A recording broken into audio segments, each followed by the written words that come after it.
Sa wakas anak, pagkakataon mo na to. Kailangan mo makapasok doon sa mansyon ni Sir William.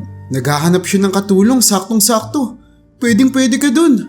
Masayang pagbabalita ni Sheila sa kanyang anak na si Maritoni. Ha? Ano na namang sinasabi mo ma? Kaya aga-aga. Na hindi pa nga ako nakakapag-almusal kung ano-ano na namang binabalita mo dyan. Sigot naman ng babae sa kanyang ina. Hindi anak. Tuwang-tuwa nung lumapit si Sheila sa kanyang anak. Naalala mo ba yung kinikwento ko sa'yo? Si Sir William, yung pinagtatrabuhan ng tatay mo. Doon siya nag-ahardinero. Nabalitaan ko, naghahanap daw siya ng katulong. At bilang bakasyon mo naman, pwedeng-pwede kang pumasok doon. Pagpapaliwanag ni Sheila sa anak. Napakunot naman ang noo ng kanyang anak na si Maritoni. Grabe ma, napakataas naman ang pangarap mo sa akin. Maging katulong. Ma, gagraduate na ako sa college. Bakit mo pa ako gagawin katulong dun? Ayoko nga. Malditang saad ni Maritoni sa nanay niya dahil sa inis dito. Nak, hindi mo naiintindihan. Hindi basta-basta yung katulong ni Sir William. Napakataas ng sahod. Lalo na kapag natanggap ka na personal na alalay niya. Kahit 2 buwan lang, sinasabi ko sa'yo, kayang-kaya na nating magpatayo ng bahay. Masigasig pang pagpapatuloy ni Sheila para makumbinsi ang kanyang anak. Anong gagawin ko sa pera ma? Ayoko maging katulong. Dito nga sa bahay, hirap na akong makatayo. Magtatrabaho pa kaya ako sa ibang bahay? Patuloy na pagtanggi ni Maritoni. Pero kinalabit siya ng kanyang nanay kaya naman napalingon ng babae. At pagkatapos ay bumungad sa harap niya ang cellphone ng nanay niya na may mukha ng isang napakagwapong lalaki. Oh, sino na naman yan ma? Kung ano-ano na naman yung sinesearch mo dyan sa Google. Sabi ko sa iyo ma, ginugugol lang natin yung mga importanteng bagay. Kinuha ng babaeng si Maritoni ang cellphone ng nanay niya at tinitigan ng mabuti ang larawan. Parang nakita ko na to ma. Uwi ka niya sa kanyang nanay at bumalik ang tingin niya sa cellphone. Parang napanood ko na to ah. Artista ba to? Tanong niya pa. Natatawa namang ngumisi ang nanay niya. O diba? Sabi ko na nga be. Uwi ka nito. Naguguluhan naman si Maritoni sa ikinikilos ng kanyang nanay. Anong sabi mo na nga ba? At saka sino ba tong pinapakita mong gwapong lalaking to? Tanong pa niya. Ayan si Sir William. Ayan yung naghahanap ng katulong. Ano, ayaw mo pa? Laking gulat ni Maritoni sa sinabi ng nanay niya. Ito si Sir William? Yung isa sa pinakamayaman dito sa syudad natin? Yung Amerikanong milyonaryo? Gulat na tanong ng 20 anyos na babae. Oo, yan nga si Sir William. Sabi ko na nga ba yan lang magpapakumbinsi sa'yo. Tinitigang mabuti ni Maritoni ang mukha ni Sir William. Napakatangos ng ilong nito. Kulay bughaw ang mga mata, makapalang kilay, napakaputi ng balat, habang ang kanyang buhok naman ay may pagkakulot na kulay brown. Grabe, may ganito talagang mga tao no? May ganito kagagwapong mga tao. Paano kaya sila nabubuhay sa mundong to? Para silang mga anghel na nahulog sa langit. Wika ni Maritoni na tila ba'y nagpapantasyo na. Hoy, tumigil ka nga dyan. Ang kailangan mo, trabaho, hindi asawa. Pero pwede rin no? Pwede rin maging asawa mo yan. Pabirong wika ni Sheila sa anak. Tumaray naman si Maritoni. Ha? Wala akong balak mag-asawa ng Amerikano ma. Higit sa lahat, Pinoy ang gusto ko. At kahit bigyan pa ako ng sandamakmak na pera nitong Sir William na to, hindi ko to papatulan. Ang baho-baho kaya ng mga Amerikano. Diretsong saad ni Maritoni. Nagpatuloy lang sa pagpupumilit ang kanyang nanay hanggang sa dumating na nga ang gabi. Oo na, sige ma, pag-iisipan ko. Kailan ba magpapasa ng resume? Malaking tulong din yun sa akin kapag nag 4th year college na ako. Hindi nyo naiisipin yung magiging tuition fee ko. Sobrang saya naman ni Sheila dahil sa sinabi ng anak niya. Talaga ba nak? Tatanggapin mo yung trabaho? Pagliliwanag nito. Ma, mag-a-apply lang ako. Imposible namang matanggap ako dyan. Ang dami-daming mag-a-apply dyan eh. Pagbibigyan lang kita. Napakakulit mo kasi kaninang umaga mo pa ako kinukulit. Saad ni Maritoni habang kumakamot sa kanyang ulo. Habang nagtatatalon naman sa tuwa ang kanyang nanay. Bukas na bukas rin papasama kita sa papa mo. Dadiretso kayo sa mansyon ni Sir William. Siguradong makukuha ka nun. Malakas ang kapit ng tatay mo sa mansyon na yun.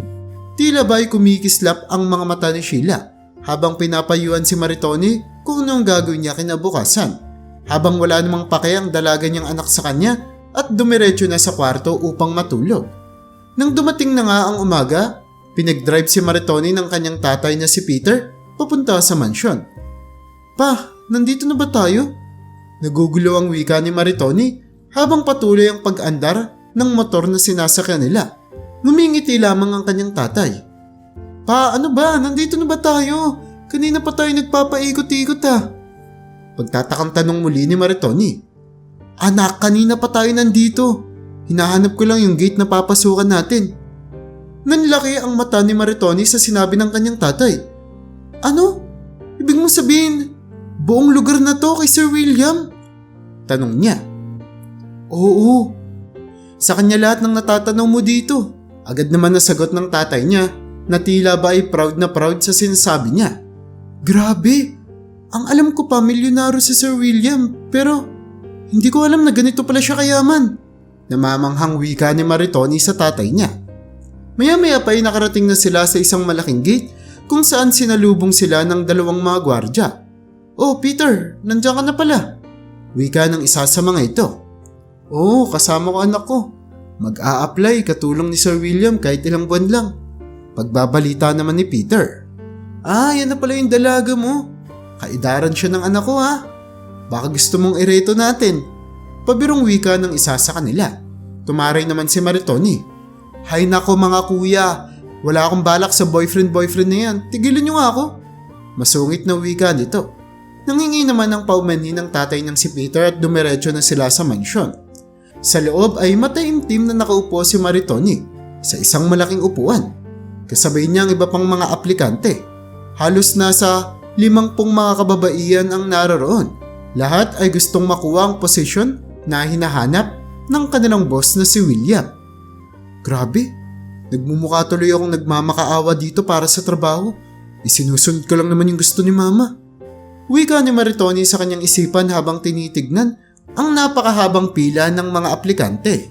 Karamihan sa mga nakikita niyang babae dito ay mga bata pa. At ang iba pa nga ay halos kasing edara niya lamang. Bakit puro bata mga naririto?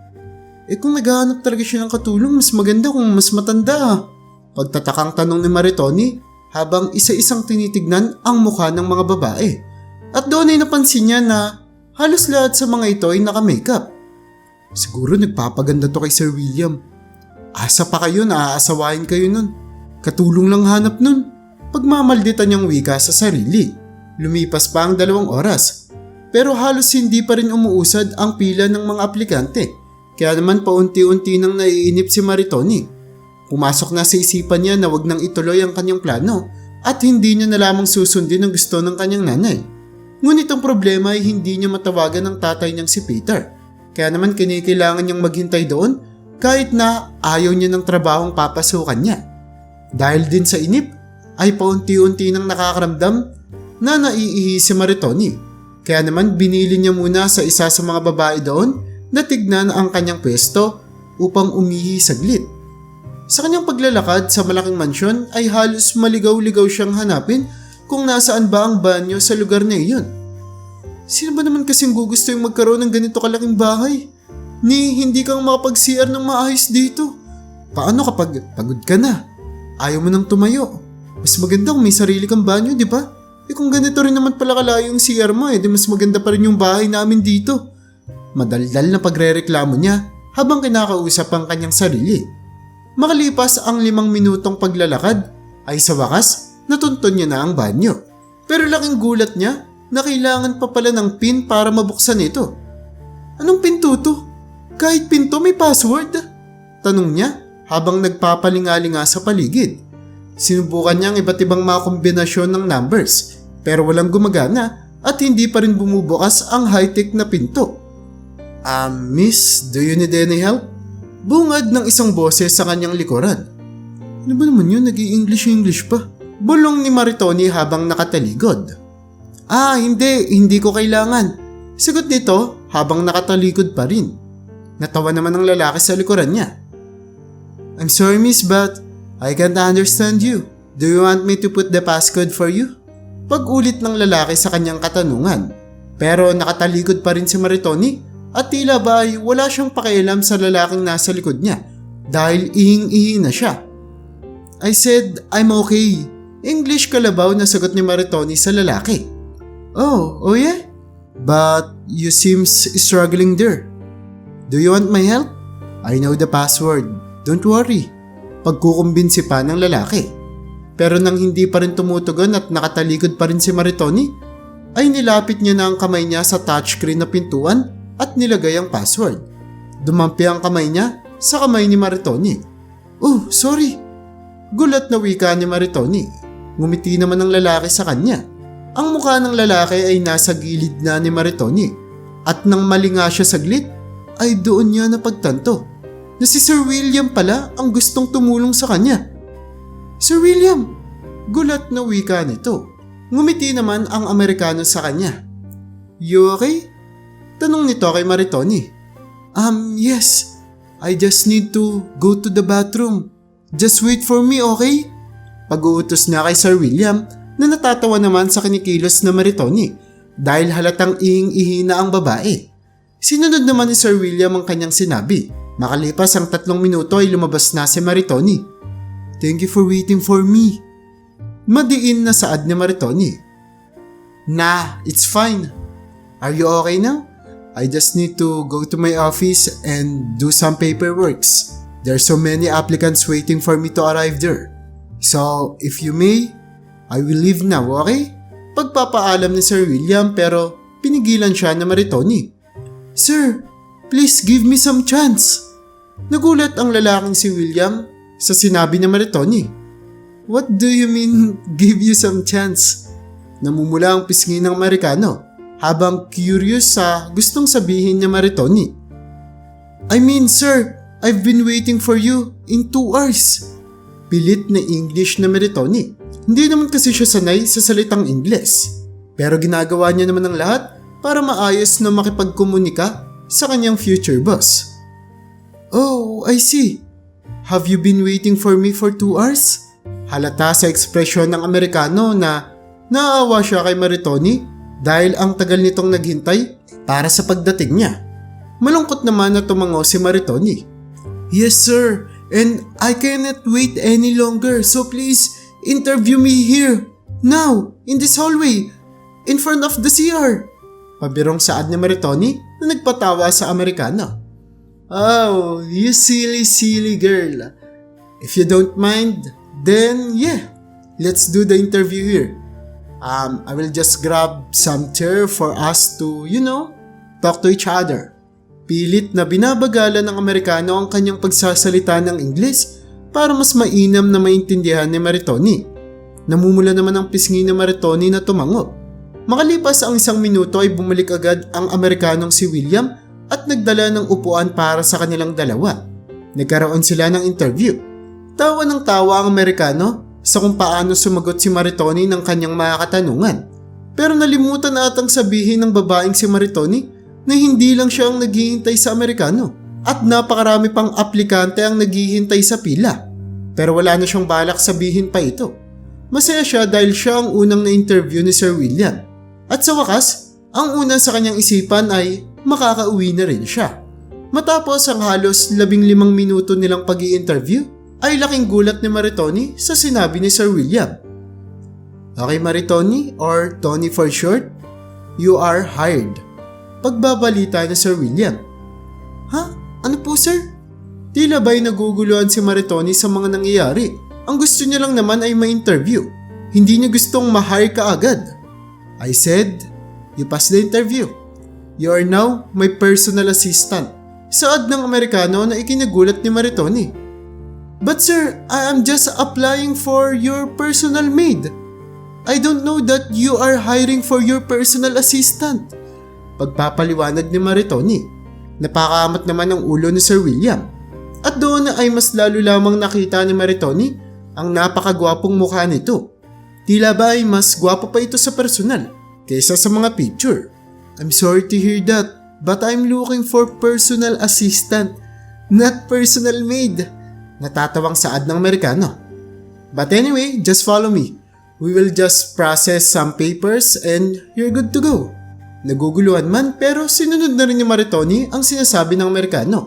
Sumama ito papasok sa kanyang opisina.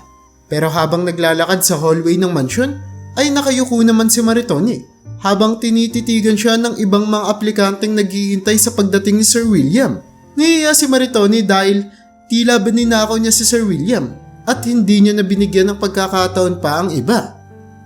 Sorry talaga. Paghingi ng tawad niya sa bawat mga aplikanteng nadadaanan niya.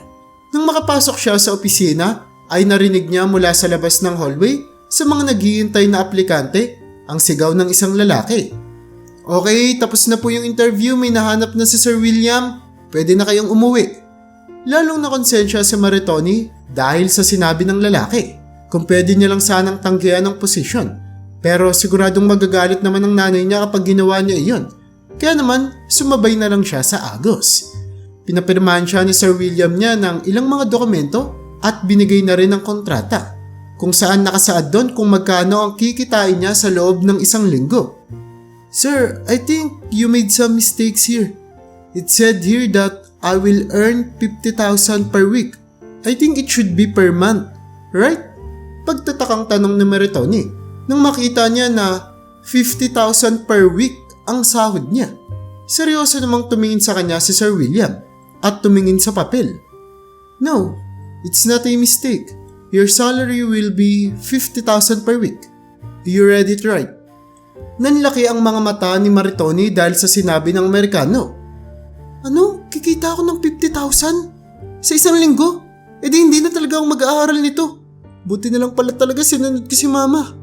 Wika ni Maritoni sa kanyang isipan habang halos napapaluhod na siya sa tuwa dahil sa kanyang natanggap na trabaho. Sir, I will kiss you, I will hug you, I will do everything for you. Tuwang-tuwa na wika ni Maritoni habang natatawa lamang sa kanya ang Amerikanong si William. Yeah, but we don't need to do that. By the way, here's your schedule for this upcoming week and a week after. Just make sure not to be late at work and put your proper uniform before going here, okay? Bilin ng Amerikano bago tuluyang palabasin ng opisina si Maritoni. Samantala, para bang lumilipad si Maritoni sa tuwa habang naglalakad siya papunta kung saan nakaparada ang motor ng kanyang tatay para umuwi na sila. Papa, pakiramdam ko, mabibilhan ko na kayo ng bagong bahay. Bigyan niyo lang ako ng 2 buwan. Naguluhan naman si Peter sa sinabi ng kanyang anak. Ha? Ano ibig sabihin? Pagtatakang tanong nito. Papa, natanggap ako sa trabaho. Personal assistant na ako ni Sir William. Masayang saad niya. Nalabis namang kinatuwa ni Peter. Agad din nila itong binalita sa nanay ni Maritoni na si Sheila na sobrang tuwa din sa balitang natanggap. Diba? Sabi ko naman sa iyo Dapat talaga lagi mo sinusunod yung nanay mo So paano hatian natin dyan? Magkano mapupunta sa akin? Wika nito sa anak. Ano ba naman to si Mama? Wala pang ang sahod Walang mapupunta sa iyo Kay Papa ko lahat ibibigay. Pabirong sagot naman ni Maritoni at nagtawanan ng 3. Kinabukasan nga ay pumasok na si Maritoni sa mansyon kung nasaan ang opisina ng kanyang Sir William. Nakasuot ito ng uniformeng pula na binigay rin sa kanya ni Sir William noong araw na matanggap siya sa trabaho. Naka-light makeup si Maritoni at merong medyo mataas na heels. Good morning, sir. Wika ni Maritoni nang makapasok na siya sa opisina ni Sir William. Naabutan niya naman ang kanyang sir na nakasuot ng kulay blue na tuxedo. Meron itong necktie at itim na sapatos. Tila ba ay naka-gel din ang buhok nito at hindi may tatangging napakagwapo ng kanyang itsura. Oh, Maritoni, you are here. Good morning too. So, are you ready for today? Tanong ni Sir William sa kanyang personal assistant. Ready for what, sir? Curious naman na tanong ni Maritoni. Pero ang hindi niya alam ay hindi pala sa opisina ang kanyang trabaho, kundi ay sasamahan niya ang kanyang Sir William na maglibot sa buong bansa. Pagkadating ng tanghali ay laking gulat ni Maritoni na nasa airport na siya, kasama si Sir William at ang iba pang mga business partner nito. Anong ginagawa ko dito? Nasa taas ako ng ere. Ang akala ko, assistant lang ako sa opisina. Hindi pa rin makapaniwala ang wika ng babaeng si Maritoni habang nakatingin ito sa himpapawid mula sa bintana ng eroplano. Natatawa naman sa kanya ang kanyang Sir William sa tuwing tinititigan siya. Matapos nga makipag-usap ni William sa iba niyang mga business partner sa eroplano, ay napunta ang atensyon niya sa kanyang sekretarya na si Maritoni na gulat pa rin. "Are you afraid of heights?" Curious na tanong niya sa babae. "No sir." Natutulirong sagot naman ni Maritoni. "So why are you acting like that?" Tanong pa ng Amerikano. Gusto sanang ipaliwanag ni Maritoni kung bakit gulat na gulat siya sa mga nangyayari. Pero hindi kinakaya ng kanyang English kaya naman ay ito na lang ang nasagot niya. "Never mind sir." Natawa ang Amerikano sa sagot na ito ng Pinay niyang assistant at napadiretso ang kanyang pagkakaupo. "You seem shocked, Maritoni, by what is happening. Am I right?" Tanong niya sa babae. Tumango naman si Maritoni. "I'm sorry, I couldn't explain your job properly to you. But you can count on me. We will have a safe trip and by night, we are home." Paninigurado ng Amerikano sa ninenervyos na babaeng si Maritoni. Naging mahaba ang araw para sa dalawa. Pero sobrang na-enjoy ni Maritoni ang mga bagay na nakita niya noong araw na iyon. Sa loob kasi ng isang araw ay nakapunta sa Maynila si Maritoni at nalibot ang iba't ibang lugar dito. At sa pagsapit ng hapon ay nakabalik na sila sa Mindanao kung saan naroroon ang mansyon ng kanyang Sir William. Agad namang kinamusta ni William ang babae nang makalapag na sila sa kanilang airport. "Are you okay? Did you enjoy your day?" Tumango naman si Maritoni. "Yes sir, I did enjoy my day." Sagot nito nang may napakalaking ngiti. At doon ay sobrang nagandahan si William sa kung paanong magsalita. Ngumiti, malungkot at tumawa ang kanyang sekretarya. Pero hindi niya naman pinagpapauna ang kanyang nararamdaman dahil ang alam niya ay trabaho lamang ito, walang personalan. Ngunit sa paglipas ng mga araw ay paunti-unti lamang nalalapit ang dalawa sa isa't isa. Pero ang hindi alam ng Amerikano ay wala pala sa isip ng babaeng si Maritoni ang magkaroon ng kasintahan at nasa one-sided relationship lang pala siya. Umabot ng ilang mga linggo bago naglakas ng loob ang Amerikano na aminin kay Maritoni ang kanyang nararamdaman. "Hello Tony, can you come in my office?" Pag-uutos ni William sa telepono. Agad namang dumating si Maritoni sa kanyang harapan. "How can I help you sir?" Tanong ng babae. Seryoso siyang tinitigan ng kanyang Sir William at pinaupo sa tapat ng lamesa. "Maritoni, I have something to confess." Diretsuhang wika ni William. Nagtataka naman si Maritoni kung ano bang sasabihin ng Amerikano. Kaya naman, napalapit ang mukha niya sa lamesa upang malinaw na marinig ang sasabihin nito. "You can say it sir, don't worry." Pagkukumbinsi niya sa Amerikano. "You know, we've been hanging out together lately and I think I like you." Diretsong saad ni William. Namula naman ang pisingi at mga tenga ng babaeng si Maritoni. "What do you mean you like me sir? As your personal secretary, right?" Pagbabalik na tanong ni Maritoni. "Sana naman, hindi yung iniisip ko yung ibig niyang sabihin." Saad ni Maritoni sa kanyang isipan habang hinihintay ang tugon ng Amerikano. "No, Maritoni, I like you as a woman. Every night, I think of you. I think of how you laugh, how you become scared to little things, and how you always put a smile in everything that we do. I admire you so much, Maritoni, and I hope that you can give me a chance." "Ha? Anong ibig sabihin niya? Umaamin ba siya sa akin na gusto niya ako?" "Diyos ko po, anong gagawin ko ngayon?" Pag-aalalang wika ni Maritoni sa kanyang isipan. Lahat naman na nang hihilingin ng babae ay nasa lalaking si William. Milyonaryo ito. May sariling kumpanya. Malaki ang mansyon at talaga namang gwapo. Pero hindi niya maramdaman na para sa kanya si William.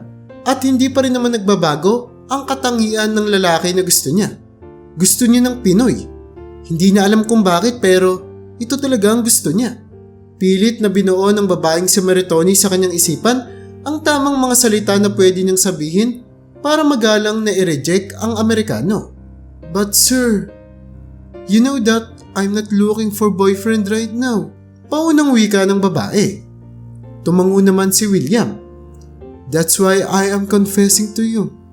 I know that you don't want me right now, but give me a chance. Make me ligaw of you. Sinserong saad ng Amerikano. Nagulat naman si Maritoni sa sinabi nito. What do you mean, sir? Tanong niya sa Amerikano. I mean ligaw, as in courting. I want to court you, I want to ligaw you, to fall in love with me. I know that that's how that thing works here, right? Nagulat naman si Maritoni sa sinabi ng Amerikano. Hindi niya alam na ganito na pala siya kagusto ng lalaki, na handa na itong manligaw at mamanhikan pa sa kanyang mga magulang kung kinakailangan. Hindi naman masamang babae si Maritoni at makakonsensya siya kung hindi niya pagbibigyan ng tsansa ang Amerikanong ito na sinserong gustong manligaw sa kanya. Kaya naman ngumiti si Maritoni. Okay, we have a deal. You can court me. You can ligaw with me. Saad nito at tumayo. And if that's all you need, sir, I will go back to my work. Okay? Pagpapaalam ng babae. Masayang-masaya naman si William dahil pinayagan siya ng babae na ligawan siya. Ilang mga araw pa nga ang makalipas ay ginawa ni William ang lahat para mahulog sa kanyang sekretarya. Binilhan niya ito ng mga bulaklak. Bulaklak na talaga namang mga mamahalin. At kahit hindi nasaklaw ng kanilang trabaho, ay pinapasyal niya ito sa magagandang mga lugar sa Pilipinas. Pero may isa pang paraan ang naiisip ni William para magsilbing susi sa nakapadlak na puso ni Maritoni. Isang umaga nang makapasok ang babae sa opisina, ay agad siyang binati ni William. Magandang umaga, Tony. Wika nito sa babae. Nanlaki naman ang mga mata ni Maritoni. Ha? Anong sinabi mo? Hindi maintindihan ni William kung anong sinagot sa kanya ni Maritoni, pero inulit niya lamang ang kanyang sinabi. Magandang umaga, Maritoni. Nauutal na wika ng Amerikano. Lumapit naman si Maritoni sa kanya nang may pagkamangha. Saan mo natutunan yan? Paano mo nalaman magsalita ng ganyan? Hindi na naman maintindihan ni William kung ano ang sinasabi ni Maritoni, pero nahalata niya sa ekspresyon nito na gulat ito at nagtataka kung paano niya natutunan ang mga salitang yan. Well, I've been searching and practicing how to talk in Tagalog because I remember you say that you want a Filipino man. So, I've been working hard to be a Filipino. Desididong wika ni William. Dahil dito ay kinilig ang babae. Natutuwa si Maritoni dahil pinapakita talaga ni William na gustong-gusto siya nito. At umabot pa nga sa punto na nag-aaral na itong magtagalog para lamang makapantay sa standards ng lalaki na hinahanap niya. Hindi nga naglaon ay mahirap para sa babaeng si Maritoni na hindi mahulog sa ganitong klase ng lalaki. At sa uli ay marami siyang mga bagay ang naliwanagan. Katulad na lamang ng pag-aakala niya na lahat ng Amerikano ay mababaho dahil ibang-iba si William. Si William ang kauna-unahang lalaki na nakilala niya na may pinakamabangong amoy na kahit pinagpapawisan nito ay napakabango pa rin ang nilalabas nitong amoy. Hindi niya rin nakalain kung gaano kalinis sa bahay si William at kung gaano ito ka-hospitable sa kanilang mga bisita. Pero ang pinakahuling naliwanagan niya tungkol kay William ay napag-alaman niya na hindi rin pala ito babaero at siya ang kauna-unahang girlfriend nito. Mahirap man paniwalaan pero totoo. Ayon din kasi sa kwento ng mga malalapit na kapamilya ni William, masyado daw nalulong sa trabaho si William na hindi na ito nagkaroon ng oras para makipagkilala pa sa ibang mga babae. Pakiramdam ni Maritoni na siya na ang pinakamasayang babae sa buong mundo. Pinakamaswerte. Hindi dahil sa pera ni William, kundi dahil ay nakakilala siya ng lalaking alam niyang aalagaan at pagsisilbihan siya habang buhay. 10 taon na simula noong magkakilala ang milyonaryong si William at ang Pinay na si Maritoni. Pero talaga namang walang nagbago sa kanilang pagmamahalan. Pero nadagdagan lamang ang kanilang pamilya ng 3 maliliit na mga supling na patuloy na nakakatanggap ng pagmamahal at pag-aalaga sa kanilang dalawa. Hindi pa rin makapaniwala naman ang babaeng si Maritoni na mula sa pagpipilit ng kanyang nanay na mamasukan bilang isang katulong, ay meron na siya ngayong malaki at masayang pamilya. Lahat ng ito ay pinagpapasalamat niya sa kanyang mga magulang.